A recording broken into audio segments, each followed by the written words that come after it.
sadistic or sexually perverse obscenities. One example that I remember, I think it is from An Officer and a Gentleman, the movie where Marines are singing something like, I don't know, but I was told that Eskimo pussies are rather cold. The enigma is, again, why does the military discourse need this? So this would be one level, this shadowy virtual reality of affects which has to accompany the official discourse.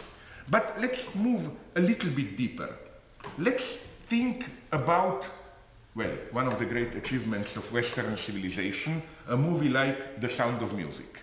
Officially, as we all know, it's a story about small anti-fascist democratic Austrians at the political level, that is to say. I will leave out all the singing aspect. Small, honest, democratic Austrians fighting, resisting the Nazi occupation of Austria in 1938. But, look at the movie really closely. Look at its texture, and you will discover a quite different reality, a kind of a virtual reality of the officially depicted narrative reality. If you look at how Austrians are depicted in the movie, you will discover, to cut a long story short, that they are precisely depicted as a kind of a smallish, beautiful, provincial fascists. Their idiocy is emphasized with local folkloric dresses and so on. They are presented directly as anti-intellectual, rooted in narrow life world and so on. Now, look at how the occupying, invading Nazis are presented.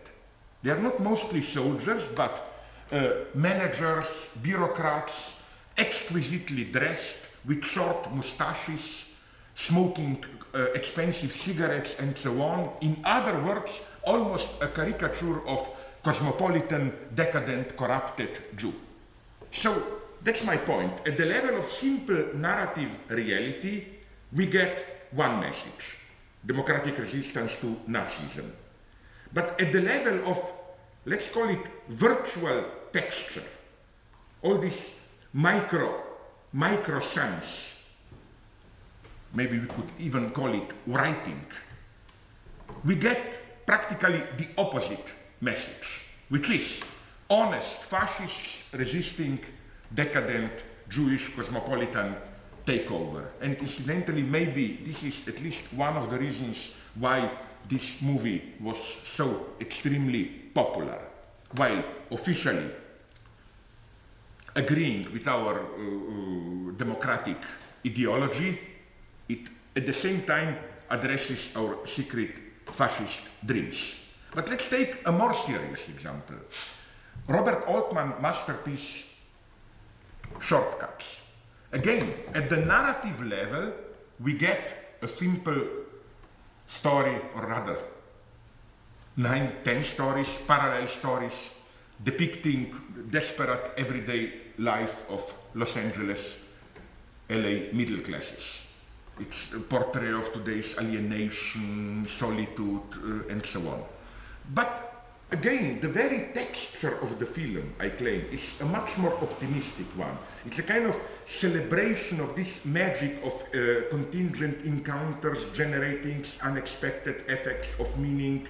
So I think that in a similar way to how we should read Sound of Music, it is wrong to read Shortcuts simply as kind of a social critical piece. There is another much more optimistic, life-asserting even level. So, to provide the formula of this real virtual, let me refer to a recent paradoxical statement by none other than Donald Rumsfeld. I think that this statement was an important contribution to contemporary American philosophical debate. This happened in March 2003, just before the war on Iraq, where Rumsfeld elaborated the relationship between known and unknown. First, he said there are known knowns. There are things we know that we know, like we knew at that point that Saddam was the president of Iraq. Okay, everything clear. Then he went on, there are known unknowns. There are things that we know that we don't know. The idea was, for example, we know that we don't know how many weapons of mass destruction Saddam has. Okay, now we know he had none. Doesn't matter. At that point, it appeared like this. Then there is the unknown unknown. Things we don't know that we don't know. Things which are so foreign, so unimaginable that we even don't know that we don't know. For example, maybe Saddam had some unimaginable, totally unexpected weapon.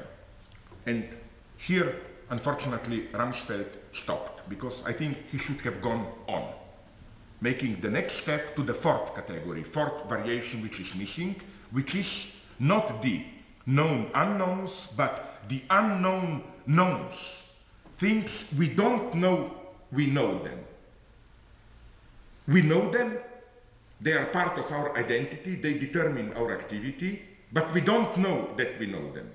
This is what in psychoanalysis, of course, is called unconscious. Unconscious fantasies, unconscious prejudices, and so on and so on. And I think that this level is crucial. To refer to previous two examples from movies, in The Sound of Music, what we directly know is that it's a movie about anti-fascist resistance of modest, honest Austrians. What we don't know that we know is that it's also the opposite. That is the movie about fascists resisting the Jewish takeover. And the tragedy of today's American politics, I think, is that precisely they are not aware of these unknown knowns, which is why there was a deep truth in one of the statements of that unfortunate Iraqi Minister of Information. We were all laughing at him during the last Iraqi war because of his ridiculous statements denying the obvious. But at one point, I claim what he told was absolutely true. When, towards the end of the war, he was asked, is it true that Americans already control, American forces, part of the Baghdad airport? He said, not true, Americans don't control even themselves. Perfect truth. Why? Because they don't know what they know. And this, what you don't know that you know, controls you, but you don't control it. Okay, so now we come to the really real core of the real, much more fundamental than this still symbolic real, but which paradoxically is at the same time the most virtual real. It is what? Let us think about attractors in mathematics or in physics. For example, you have small pieces of iron and you throw them around a magnetic field.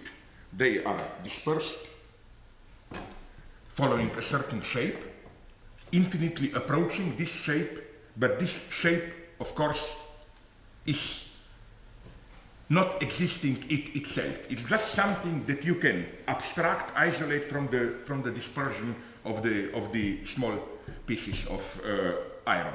That's the idea of virtual real. It's a shape.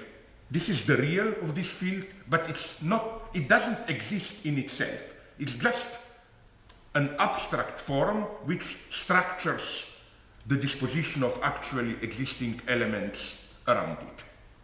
Now, what has this to do with psychoanalytic problematic or even more with political problematic? My idea is a lot. Let's think about the precise status of trauma in psychoanalysis. It is similar to this non-existing attractor. That is to say, more closely, Freud shifted his position, as we all know, with regard to trauma. He shifted his position in a way which is, strangely enough, parallel to the shift in Einstein's theory of relativity, the shift from special to general theory of relativity. This shift in theory of relativity concerns the reference to the curved space, curvature of space. As most of us, I hope, know, for Einstein, in the first approach, it was the presence of the density of matter, of stuff, which curved the space. Space was originally perceived as empty space, abstractly was symmetrical, non-curved, then the presence of stuff curves it. But then, in a second step, Einstein accomplished a wonderful reversal. He just turned the terms around. It was not the presence of matter, of stuff, which curves the space. It was, on the contrary, the curvature of the space which was primordial. And what we perceive as matter is just a kind of a reified, fetishist misperception of a purely formal curvature of the space. And I claim it's exactly like this in the psychoanalytic notion of trauma. In the first approach, Freud imagined trauma as some kind of dense, raw presence of some real which brutally intrudes into our symbolic space and curves it, quite literally. Let's imagine that I have my well-balanced symbolic space, then something traumatic happens to me. I'm raped, I witness a terrifying event, I'm tortured, whatever. And because of the traumatic impact of this event, my symbolic space gets curved. Some things can no longer be symbolized. The function of those symbols has to be taken over with other symbols. There is a kind of imbalance. There is a gap in my symbolic space. This would be the first approach. But then Freud noticed some strange things. What things? Let's recall his best-known analysis of Wolfman. The traumatic scene there, of course, is the small child, Wolfman, witnessing the parental coitus a tergo. But let's look at it in a much more precise way. What effectively happens there? It's not that this was simply a trauma.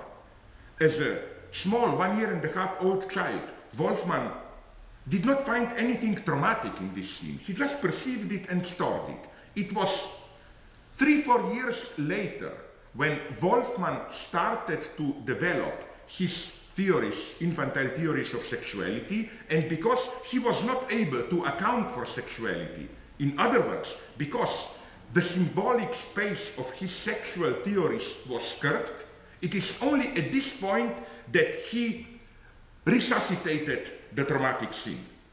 So, I think in clear parallel to Einstein, we can see how here it's the other way around. The primordial fact is not some brutal intrusion of the real, of a traumatic real. The primordial fact, and also the primordial real, is a purely formal imbalance. The symbolic space is curved, it's cut across by an antagonism, imbalanced, and so on. And to account for this, you need a reference to some real, which is, of course, the real in the sense of the traumatic appearance. It's a lure here, a trap. So what does this notion of the virtual real as trauma as virtual, what does this notion mean for politics? Can this serve us in order to analyze political ideological phenomena? Of course. Let's just recall how anti-Semitism functions. In its fascist version, anti-Semitism, or rather the figure of the Jew, the Jewish plot, is precisely an external trauma which brutally intrudes, disturbing social balance, curving, as it were, the social space. Society was supposed to be harmonious, balanced, then Jews intervened, distorted its, as it were, natural order. But of course, here at least we should be Marxist and turn things around. It's not that there is disorder, antagonism, disintegration, class struggle because of the Jews. Class struggle, or more generally social antagonism, comes first. That is to say, social space is in itself already curved, imbalanced. And in order to imaginarily, in an imaginary way, account for it, we invent the figure